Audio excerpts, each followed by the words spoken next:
Hi everybody, welcome to our update on the kitchen.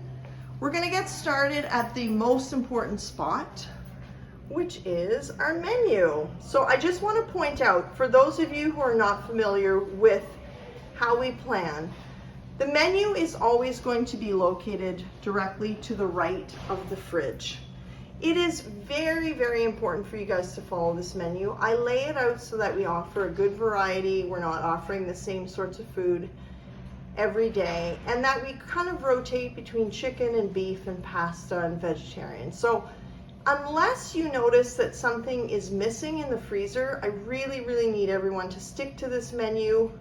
If you notice that something is not there, so let's say for instance there's no beef pasta, then pull out the next closest thing, pasta with tomato sauce or another beef item. The other thing about the menu is, if you notice on the left hand side, there are two soup options. We have a clear soup and a creamy soup. We offer 2 sandwiches every day and our entree. To the right of the menu, you will see any new important general information, which I update pretty frequently, but for the most part, it is pretty standard information. We're gonna move on to how we would like the trays set up. So the first thing is, I have gotten rid of the numbering system that you guys use. What I'd like everyone to do is just put the number on the top left-hand corner of the napkin, as you see here. It eliminates the need for Post-it notes and stickers that become hard to take off the trays. So here's an example of how we would like a tray to look. Cutlery on the left. You'll notice that I have done a little bit of a sandwich here. We would like all sandwiches to be crust-free and presented in the same way as you can see here. We're trying to go for a more consistent look so that no matter who's in the kitchen, everything that comes back to our individuals looks the same. So this is the plate. We would cover it with one of these metal trays. The soups are very important in terms of portioning sizes, and some of you may not know this, but we are using mugs to serve soups instead of bowls. And the reasoning is so that the individuals can hold on to the mugs and either drink the soup or use a spoon. So please do not use bowls, because we end up giving a larger portion. These mugs give about a half a cup, which is a perfect portion. And then finally, I'm going to show you how we would like jellos and puddings served. These little metal containers have exactly the right portioning. So this is a jello portion, and the pudding obviously covered. Everything needs to be covered before it goes out. And you may have noticed that if someone's not puree, I include a little packet of crackers. Moving over to this side, I just wanted to show you portioning for juice, but also very important is the fruit. So this is a good portion of fruit. The cups, the bowls we use are the white ones, and we cover them with this, which eliminates the need for plastic. You'll notice that my bowl is not overflowing. So we're going for about a half a cup of fruit.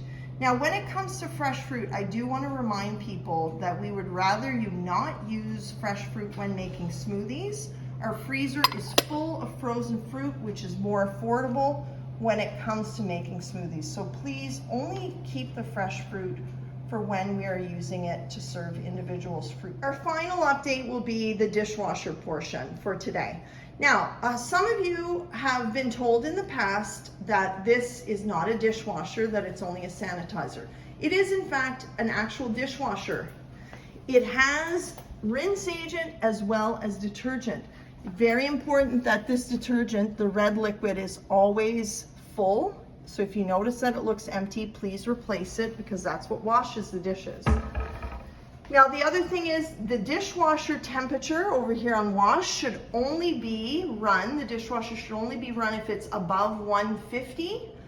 And I've noticed that a lot of people tend to run the dishwasher and then empty it up here and let everything dry. The purpose of the dishwasher actually is to let the steam dry the dishes.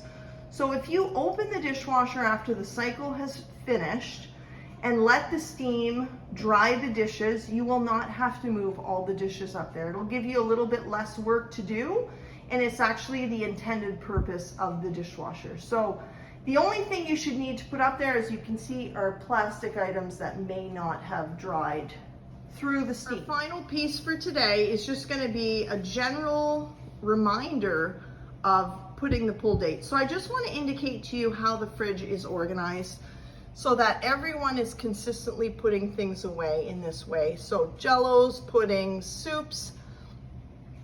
In the middle aisle, we have our deli meats, bacon, turkey, eggs, gravy. And then the entree should be on the bottom next to the eggs. And then we have our fruit and vegetable. Here's the most vital piece of this, is we have to actually have a pull date on everything. So some of these items don't have pull dates. I'll tell you the problem with that is that if we have an inspector come in, we're at risk of losing our serving license. So we need to make sure that everything has a pull date. Also, we need to know, because the most important part is, for instance, deli meats.